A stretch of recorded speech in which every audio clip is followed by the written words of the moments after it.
ഫ്രണ്ട്സിൽ ചേരാൻ വേണ്ടിട്ട് സംസാരിക്കണല്ലേ? വർഷങ്ങളെ നമ്മൾ പുള്ളിയെ ഇരുന്ന് മാത്രമേ ഞാൻ കണ്ടിട്ടുള്ളൂ. എണ്ണീറ്റ് നിന്ന് സംസാരിച്ചതിൽ ഒരുപാട് നമ്മളെപ്പോഴും അരവിന്ദൻ ഒന്ന് എണ്ണീറ്റ് ഒന്ന് സംസാരിച്ചിരുന്നെങ്കിൽ അരവിന്ദനൊന്ന് ആക്റ്റീവ് ആയിരുന്നെങ്കിൽ എന്ന് നമ്മൾ പറഞ്ഞിട്ടുണ്ട്. അതായത് ആള് മോട്ടിവേഷൻ ഒക്കെ തുടങ്ങിയിട്ടുണ്ട്, ഒരു പ്രശ്നമില്ല. അത്രയും വലിയ കൊക്കയിൽ വീണെങ്കിലും പുള്ളിക്കൊന്നും പറ്റിയിട്ടല്ലോ, ഒന്നും പറ്റില്ല. മോട്ടിവേഷൻ ഒക്കെ ആയിപ്പോ നിങ്ങൾ കാണും എന്തായാലും നമ്മൾ അരവിന്ദന്റെ ഇതിനോട്ട് പോവാം. പിന്നെ ഇപ്പൊ ഒരു കാര്യം മനസ്സിലാക്കി, എല്ലാം ഇവിടെയാണ് ഇരിക്കണം. എല്ലാം ഇവിടെ നമ്മൾ ചിന്തിക്കുന്ന പോലെ നമ്മുടെ ജീവിതം മുന്നോട്ട് പോകും.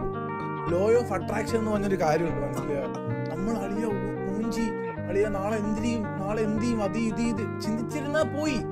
പക്ഷെ നമ്മൾ ചിന്തിക്കണം അളിയ നാളെ അത് ചെയ്യാം, നാളെ ഇത് ചെയ്യാം, അത് ചെയ്യാം. മുന്നോട്ട് ചിന്തിച്ചാലേ ഉള്ളൂ അളിയ. മനസ്സിലായി? ഇതാരാ എന്തെങ്കിലും പറ്റിയോടാ? ചിന്തിച്ചിരുന്നാ പോയി എന്ന് പറഞ്ഞിട്ടേ ചിന്തിച്ചാലേ ഉള്ളളിയാ. ചിന്തിക്കണം. അത് ബാക്ക്ഗ്രൗണ്ട് മ്യൂസിക് കയറ്റി മെയ്ബോൺ ഇട്ടായിരുന്നു. നിന്നെയല്ല ആദ്യം നല്ല ഇട്ടത്.